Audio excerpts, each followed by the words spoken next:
तो hello guys, स्वागत है आपका हमारे YouTube channel Sandeep techno study में। आज मैं आप लोगों के लिए लेकर आया हूं 2024-25 कक्षा 10 का समाज विज्ञान का मॉडल पेपर, जो आपकी परीक्षा के लिए बहुत इम्पोर्टेंट है। अगर आप लोग इसे तैयार करते हैं तो आपकी परीक्षा में अच्छे मार्क्स आएंगे। तो गाइस चलिए शुरू करते हैं आज के प्रश्न और देखते हैं इसमें और कौन कौन से प्रश्न हैं। ओके गाइस, स्टार्ट करते हैं। ये कुछ निर्देश हैं जो आप देख लीजिएगा, पढ़ लीजिएगा। मैं आगे अपने क्वेश्चंस की ओर चलता हूँ। तो गाइस स्क्रीन पर पहला सवाल आपको दिख रहा होगा। पहला सवाल कह रहा है, खंडा में राष्ट्रवाद का उदय सर्वप्रथम किस देश में हुआ। ये बात आपको ध्यान में रखनी है गाइस कि राष्ट्रवाद का उदय फ्रांस में हुआ था। आपके पहले चैप्टर से पहला प्रश्न है, राष्ट्रवाद का उदय कब हुआ, किस देश में हुआ। फ्रांस में हुआ। फ्रांस आपका राइट आंसर हो जाएगा। चलता हूँ अगले क्वेश्चन पर। अगला क्वेश्चन क्या कह रहा है, ड्यूक मैटरनिक ने सामाजिक व्यवस्था का सबसे खतरनाक दुश्मन किसको माना। गाइज ये भी आपके पहले दो से चैप्टर के अंतर्गत ही आता है। आपको इसका आंसर पता होना चाहिए। फिलहाल मैं इसका आंसर बता दे रहा हूँ। इसका राइट आंसर हो जाएगा जूसेप्पे मैत्सनी। चलता हूँ अगले क्वेश्चन पर। सूती कपड़ा मिल की रूपरेखा किसने रखी। गाइस इसका आप लोग आंसर देख लीजिएगा, मुझे कंफर्म नहीं है। मैं अगले सवाल की ओर चलता हूँ। मैं आपको दिखा दे रहा हूँ, आप लोग देख लीजिएगा। चौथा सवाल हमारा क्या कह रहा है कि 1928 से 1934 के बीच भारत में गेहूं की कीमत 50% तक गिर गई। इसका कारण था अंतर्राष्ट्रीय बाजार में कीमतों का गिरना, कीमतों का बढ़ना, कीमतों का स्थिर रहना, उपरोक्त में से कोई नहीं। तो गाइस इसमें आपका राइट आंसर हो जाएगा ऑप्शन नंबर ए। आपका राइट आंसर हो जाएगा कीमतों का गिरना। ओके गाइस, चलता हूँ अगले क्वेश्चन पर।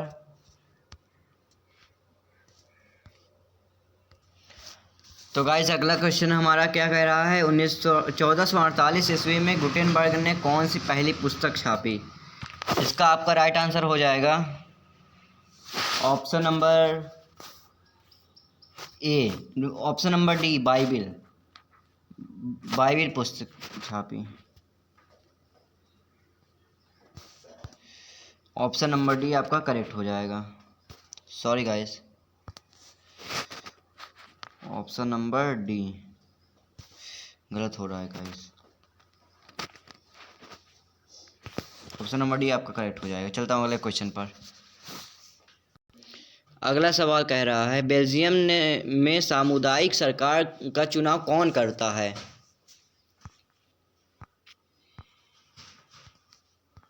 ऑप्शन है ए, एक ही भाषा बोलने वाले। ऑप्शन बी, सभी भाषा बोलने वाले। ऑप्शन सी, जर्मन बोलने वाले। उपरोक्त तो सभी। तो इसका राइट आंसर आप लोग देख लीजिएगा, मुझे क्लियर नहीं है। ओके गाइस, चलता हूँ अगले क्वेश्चन पर।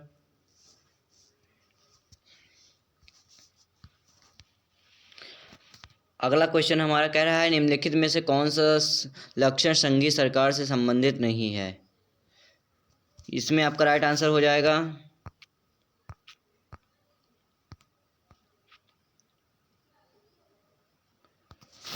ये। आपका राइट आंसर हो जाएगा ऑप्शन नंबर सी, संघ। ऑप्शन नंबर सी आपका राइट आंसर हो जाएगा। चलता हूँ अगले क्वेश्चन पर।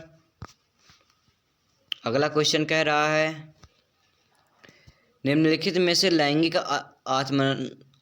असमानता को बढ़ावा देने का कारण नहीं है।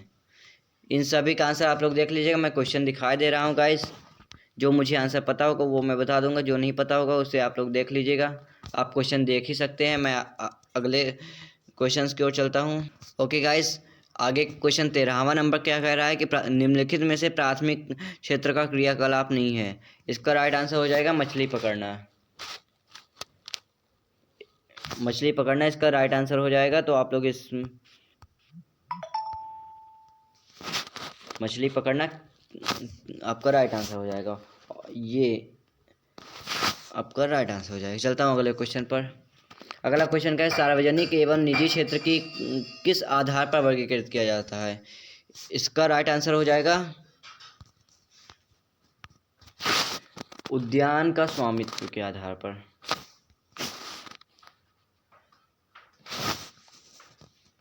अगला क्वेश्चन कह रहा है भूक्षरण से क्या तात्पर्य है। इसका राइट आंसर हो जाएगा भूमि का अनुपजाऊ होना, मतलब कि भूमि का क्षरण होना। यही आपका राइट आंसर हो जाएगा। चलता हूँ अगले क्वेश्चन पर। अगला क्वेश्चन क्या है, इनमें से कौन सा संरक्षण का तरीका समुदाय की सीधी भागीदारी नहीं करता। तो इसमें आपका राइट आंसर हो जाएगा वन्य जीव पशु विहार का परिसीमन। ये आपका राइट आंसर हो जाएगा। चलता हूँ अगले क्वेश्चन पर।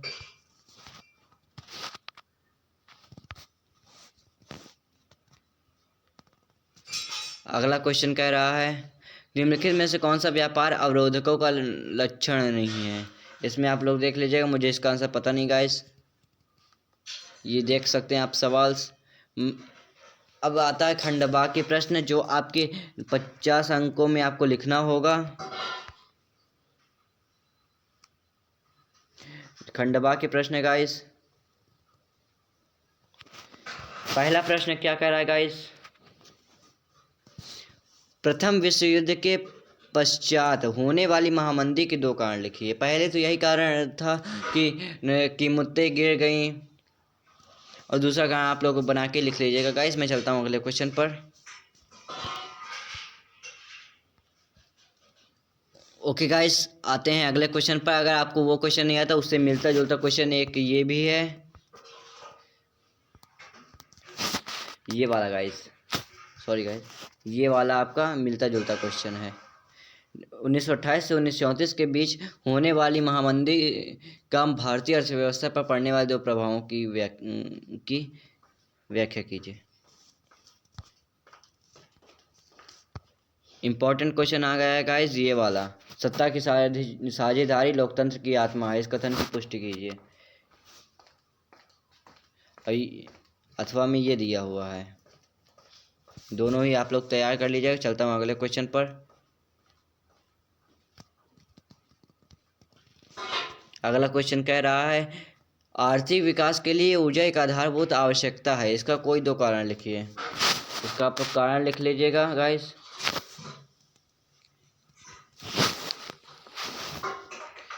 ये भी अथवा में दिया है, परिवहन और संसार के साधन किसी भी देश के जीवन, इनके 2 कारण लिखिए, आप समझ सकते हैं।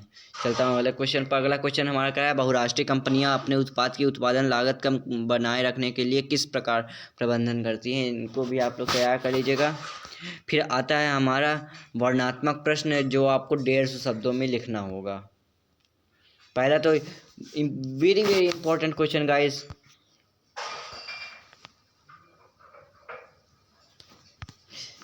ये दोनों ही क्वेश्चन बहुत ही इंपॉर्टेंट गाइस, रिपीटेड क्वेश्चन है। हाँ, ये दोनों क्वेश्चन गाइस बहुत इंपॉर्टेंट है। 6 नंबर के क्वेश्चन, सत्याग्रह और असहयोग आंदोलन, ये दोनों ही क्वेश्चन बहुत इंपॉर्टेंट गाइस, आप लोग इसे तैयार कर लीजिएगा। मैं चलता हूँ अगले क्वेश्चन की ओर। अगला क्वेश्चन आप देख ही सकते हैं, इतने सारे क्वेश्चन है, आप लोग तैयार कर लीजिएगा इसे। मैं चलता हूँ अगले क्वेश्चन पर। एक ये इंपॉर्टेंट क्वेश्चन है, संगठित और संगठित क्षेत्र में अंतर भी आप लोग पढ़ लीजिएगा गाइस। 6 नंबर का ही है गाइस, और उसी के साथ साथ ये वाला भी है, मानव विकास। ओके गाइस, चलता हूँ अगले क्वेश्चन। आगे क्वेश्चन गाइस हमारे मानचित्र संबंधी क्वेश्चंस हैं। आप समझ सकते हैं मानचित्र संबंधित क्वेश्चंस का मतलब होता है कि उनको आपको मानचित्र में दर्शाना है। मैप आपको दिया जाएगा एग्ज़ाम हॉल में, वहाँ पर आपको मैप में इन क्वेश्चंस का आंसर भरना है। हर एक क्वेश्चन 1 नंबर का होगा। ओके गाइस, जैसे कि ये सारे क्वेश्चन बहुविकल्पी से लेकर मानचित्र तक हर एक में पूछे जाते हैं। ये सभी क्वेश्चन आप लोग तैयार कर लीजिएगा।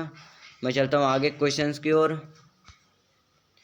ये आपके लिए नहीं है गाइस, ये क्वेश्चंस आपके लिए नहीं हैं, ये उन लोगों के लिए जो दृष्टिबाधित हैं। ओके गाइस, अगर आपको वीडियो पसंद आई हो तो वीडियो को लाइक करें, चैनल पे नए हैं तो चैनल को सब्सक्राइब करें। धन्यवाद।